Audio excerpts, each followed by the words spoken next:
Welcome to the 1110 Leadership Podcast, where we tackle issues at the intersection of leadership, faith, and culture.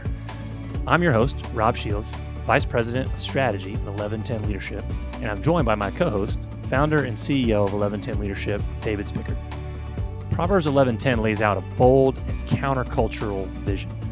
When the righteous prosper, the city rejoices. We're here to ask, what does it look like practically to be this type of leader? Leaders willing to invest everything they have so that everyone around them can thrive. Join us on the journey as we lean in, listen, and learn how to become Proverbs 11:10 kind of leaders. The kind of leaders that make our cities rejoice. David. Rob. My friend, how are we doing today? We're still doing great. 45 episodes in, the greatness is a common theme. Yeah, I want to be real. I want to be authentic and not just say I'm fine. But I'm just feeling good today. Yeah. And therefore, I can say that and feel authentic. There we go. Do you feel seen by me? Because I feel like we need to be able to see each other before we can talk about it to other people. More of the question is, do you feel seen? Because I'm really the one who needs to make sure you feel seen. You are the one that has published literature on said topic. I am finding, hopefully is encouraging to people listening, that as I talk about the things that I've written in my book or the things that we talk about even in our business, that we have a long way to go. I have a long way to go personally in doing the things that we encourage others to do. So as we even do these podcasts, these are so helpful to me because they're reminding me of the ways in which I need to grow. I think that is the disclaimer that we make often in our work and in our Dress Leadership groups, is that we are also on the journey. We are not sharing or facilitating from a place of arriving. We're walking with you. How about that? Yeah. Well, I'm looking forward to this conversation as we continue our deep dive into your book and the qualities that you outline in it. We are camping out right now on this quality number 1. After we gave a nod to quality 0 of rest, we have shifted to the importance of just leaders seeing the whole playing field, which is broken down into 3 different categories. Seeing ourselves, which we talked about last time. This week, we'll be talking about the importance of what we need to see in other people before we shift gears a little bit into talking about what's important to see about our community. So, David, let's just dive right in. Can you just set up the episode for when we talk about seeing others? We're trying to embed this conversation within the context of leadership. So while there may be principles that are just general, anyone can take and run with, this is a leadership conversation. And so why is the idea of seeing others so crucial to leadership? Well, primarily because every leader is in the people business. No matter what business we were in, no matter what organization we lead, ultimately we lead people, and we end up being in a position of being in the people business. And to be honest, that seems straightforward and kind of basic, but a lot of our leaders really need to understand that idea, because it's easy for many of them to think of them running the actual operations of their business, and that's what they are good at. But when they shift to understanding that they need to lead people and empower people and have their business go through the ways that they invest in their people, that's a big shift for many of them. It's a big shift in how they spend their time, what's a good day, what they need to accomplish, how they deal with the messiness of people, all the different personalities. So Simon Sinek has a powerful quote. He says, "There are leaders, and then there are those who lead." Leaders hold a position of power or influence. Those who lead inspire us. Whether individuals or organizations, we follow those who lead not because we have to, but because we want to. We follow those who lead not for them, but for ourselves. So that's just a really powerful statement on the influence we have as leaders. And leaders hold positions of influence, but people follow those who lead and are inspired by them. So that's why seeing others is critical. It requires stepping back and paying attention to people and even being willing to be interrupted by them, which is very difficult for a business leader to do when things need to get done. And it's complex. And so we'll talk about that during our episode today. You're right. It is messy business. And I think that's where we really look to, as we often do in these conversations, how our faith and how scripture informs this and empowers this conversation, empowers us in our leadership as people of faith, as leaders of faith. Because really, the idea of seeing others fully, it's a deeply Christian thing. This notion that it starts with God seeing us fully and that we're fully seen by God. And when we acknowledge that and receive that reality, then that is what enables us, by the power of the Spirit, to then be in a position to see others more fully. Not that we're going to be able to see them perfectly the same way that God sees us because we're not Him. But I do think it makes it a little less daunting to lean into the way you set up how leaders need to see other people, especially with that quote, and become leaders who lead and really embody what even just scripture outlines for how to treat other people. Because at the end of the day, this is a people issue. We're all called to do it. When you're in a leadership position, you have specific people that you're called to do it for. And I think this notion of leadership, how we're defining it and putting a value and a premium on seeing people and valuing people, it can be pretty countercultural because it can feel less efficient because of the messiness you alluded to. And also just the fact that our culture can put a premium on individuality, and autonomy and detachment. And so it can feel like you're swimming upstream a bit to be able to view leadership in this way where you're putting a value on seeing other people and trying to see them more fully the way that God sees them. But I love this quote by Dr. Christina Edmondson. She said, "Courageous leaders create belonging. Courageous leaders create belonging." And I love that because I think it taps into this idea that we're ultimately called by God to create spaces of belonging, regardless of the company we run, whatever leadership positions we hold. If we're in the people business, we're called to help foster a sense of belonging in that environment. And I think even looking back to our previous episode and the importance of being able to see ourselves rightly first, I think that also is connected to this idea that if you're going to be able to create spaces of belonging for other people, you have to feel like you belong first to truly do that well.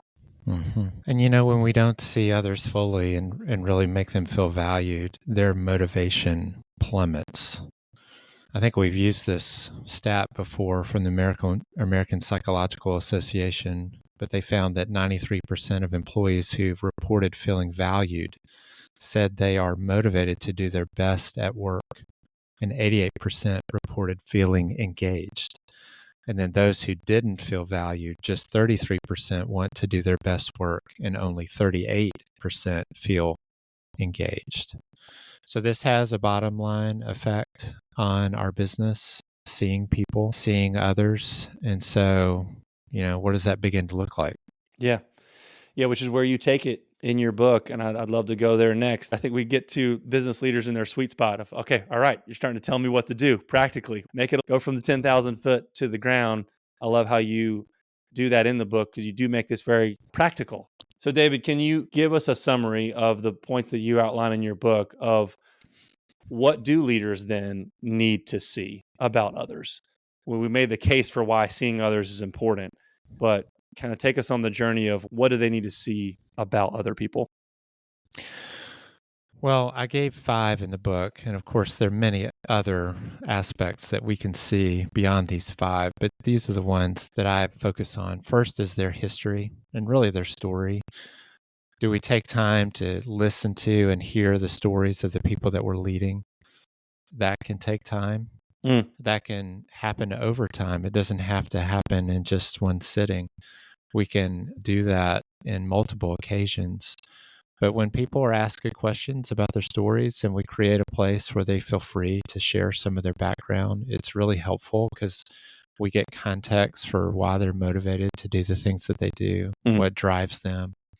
Second is their value and their worth. We have to see their value, see their worth. And this can be a little bit nebulous, but we need to be careful not to judge people, or if they're not delivering like we need to, at least initially, and therefore that impacts the way we understand their value to us. For me and my leadership, and just the way I interact with people, to be honest, I usually engage people based on what they can provide for me. And, that's not a great motivation for me to engage with you in relationship. And so if we have that struggle like I do in leadership, then we're just going to look at people based on what they provide for me versus their inherent dignity and value based on being created as an image bearer of God. Which is totally a tension point, right? I mean, I'm thinking about business leaders listening to that statement, or even being in a position, working as an employee. You want to work for someone who values you for who you are.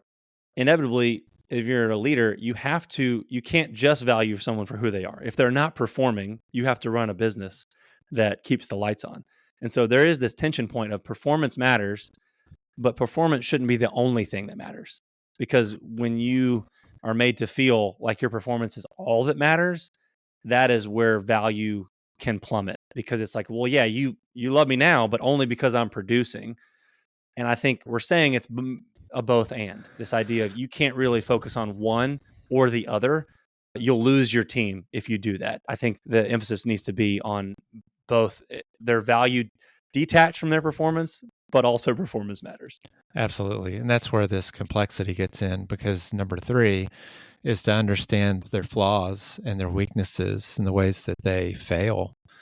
And this gets to what you were describing. We need to be careful as leaders as we see people and give them value, that we're just simply going to accommodate their every need and acquiesce in certain things that we have as standards for the ways that people need to operate, because we are being too sensitive to their particular needs. Well, that doesn't work when we're needing to perform in our business and deliver the products or services that we need to deliver and create the culture that we need.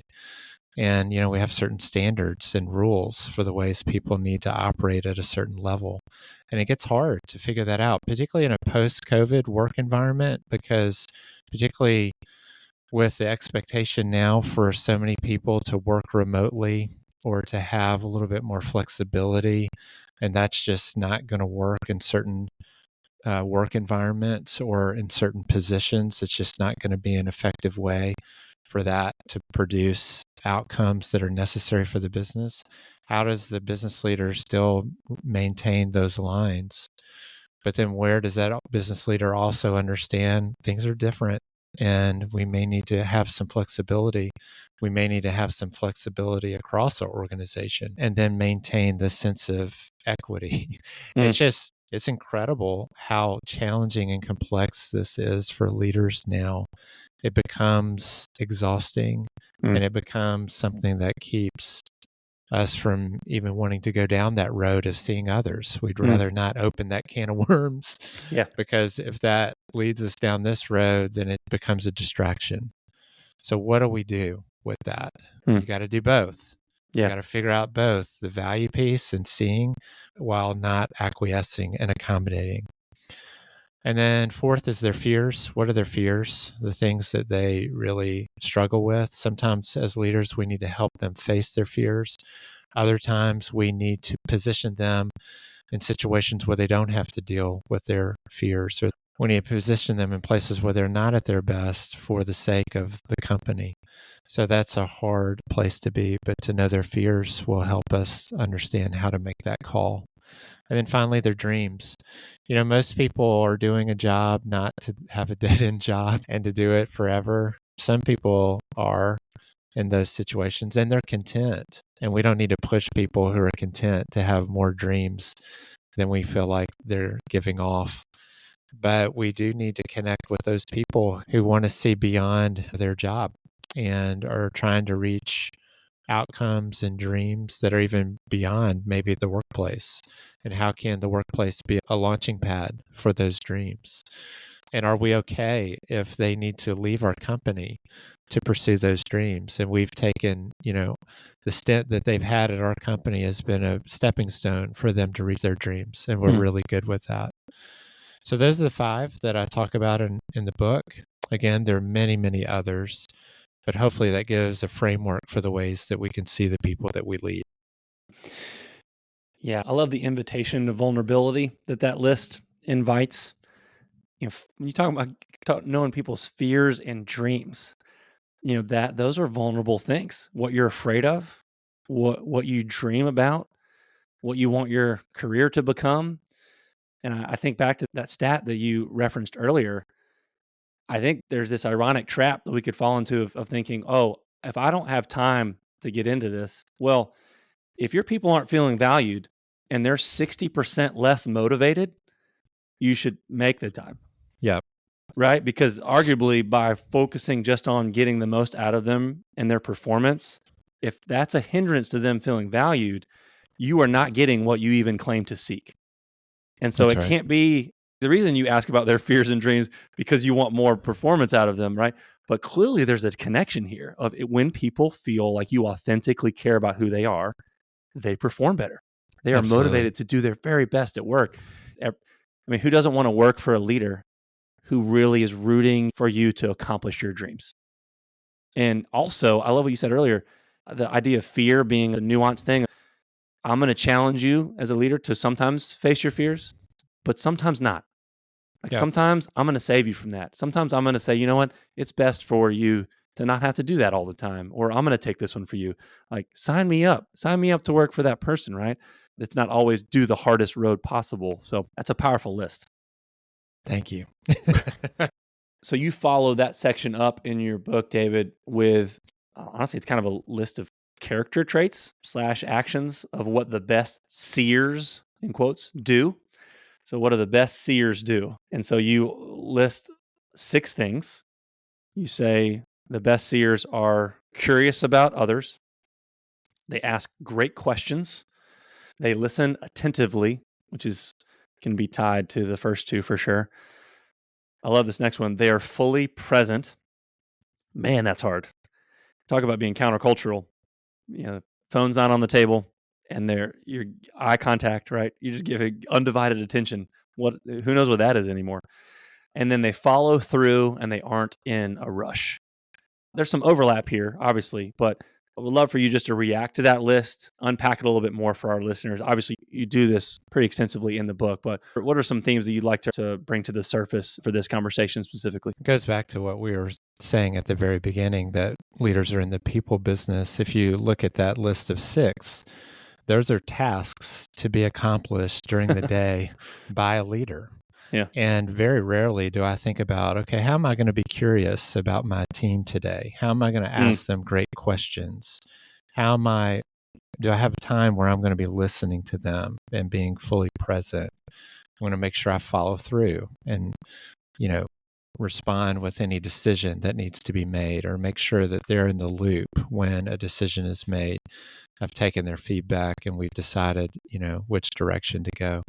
And not being in a rush. Wow, that's tough. Again, I want to make sure that those listening, particularly executive leaders who are really in high stress environments, high paced environments, don't think this is pie in the sky. And, it's for another day where we can get to this place of operating this way as leaders. Trust our people to build good leadership teams and lead through those teams so that we can create margin for ourselves to pay attention to our people. It requires us to be world-class in our leadership. And not to say that we're not if we're struggling in these areas, because again, these are areas that we all struggle with. People are messy and there's not a one-size-fits-all. I wish you could just apply a formula to every business, every organization, and say this is how you do it. But it's very nuanced based on your own environment, the people that are part of your company. So my hope is that we can reframe the way we think about what is a good day by using these questions as sort of a template for the ways in which we've spent our time today. And have we given enough time to these things? Some days we can more than others, but overall we should take an inventory of that so that we are ensuring that we are doing the work of seeing our people. Yeah, I think that's a powerful disclaimer. I like how practical it is, even to think about how this intersects and impacts our to-do list. That's a gut check, right? Of not necessarily be curious about others as a line item. Maybe it is, but just looking at your list and saying, is my list today acknowledging that I'm in the people business? Is it a list that is humanizing my team? And it's a good self-reflection exercise to say, hey, let's not get lost completely in the tasks and forget that this work is more than just tasks. And I think even that last point, it might be the most radical thing that we say today, of that you're not in a rush. Best seers aren't in a rush. That might feel also the least accessible statement that we say today, when people are having to move at a certain pace because that's the nature of the business. And that is where I think of the quote that you quoted from Pete Scazzaro of when we talk about rest, which we do talk about a lot on this podcast, that I think this is as much a posture change than it is a productivity change. We're not saying slow down per se. You might need to slow down. You might need to take a vacation, but you might be in the busiest work season of your life right now. You might not have the ability to downshift the car, but from a posture perspective, you can work from a place of deep soul rest, even work very busily and go about your day, but you can still feel at peace internally, right? And so I think you're almost fighting for a perspective change here. We're saying, hey, well, just throw your list out the window. It doesn't matter. No, it matters. You got to do the stuff you got to do. But what is your mentality? Are you coming at that from a place of rest and saying, hey, ultimately, I'm at rest knowing that my identity is not tied to me getting all this stuff done? Because then you're going to want to put all this culture stuff to the side and just hit a goal. Yeah, or you'll just disregard your people. And that posture is required almost for us to have a mindset toward investing in our people, because it takes time. And again, it's messy. But if we are working from that place of rest, and that we're not having to be frenetic, again, sort of internally, then we can trust our people even when we're in the busiest of seasons. All right. Well, we talk about how our culture's in a rush, so we probably should wrap this up and get to the bottom line, right? What are your closing thoughts here, David, as you think about a bottom line for our listeners today on how we can see others more fully? When we do our groups, we have our leaders walk through some self-audit questions that allow them to think through their people and how they're engaging with them. So here's some questions that we can ask ourselves. Who are the people you're leading and with whom you have influence? So think about all the people that you lead. And it could be not just at your business, it could be out in the community, it could be at home. You're in a position of leadership throughout your life. Who are those people? And second, what steps have you taken to get to know them, to really know their stories? And then what steps do you need to take to know them better? How is this a continual process? And, I think about that. I think about my wife, Alice. I'm in a position of leadership at home, and how do I care for her and know her and continually get to know her? And those of us who've been married a long time, we've just celebrated our 30th wedding anniversary. You recognize that you're continually getting to know your spouse over time. It doesn't end. And so therefore, it's no different in our places of work. Our people are often a moving target. we think we knew them, and then all of a sudden we go, wait a second. And we need to even be more diligent about connecting with them in such a way that we can get to know them better. as we all grow and develop. So those are just some quick and easy bottom line questions that will allow us to move forward in light of what we've discussed today. Well, I'm excited to continue to drill down on this notion of seeing and the importance of sight as we shift next time to what do we need to see about our community as we wrap up this first quality of being a just leader. So, David, Awesome. Thank you, my friend. Thanks, Rob. See you next time. To learn more about 1110 Leadership, visit our website at 1110leadership.com. That's the numerals 11, then spelled out TEN leadership.com. That's 11 TEN leadership.com. There you'll find more resources to equip you on the journey of becoming an 1110 leader. You can also get connected to our growing leadership network. If you've enjoyed this episode, share it with a friend. To help others find us, you can also rate and review us on Apple Podcasts or wherever you listen to podcasts.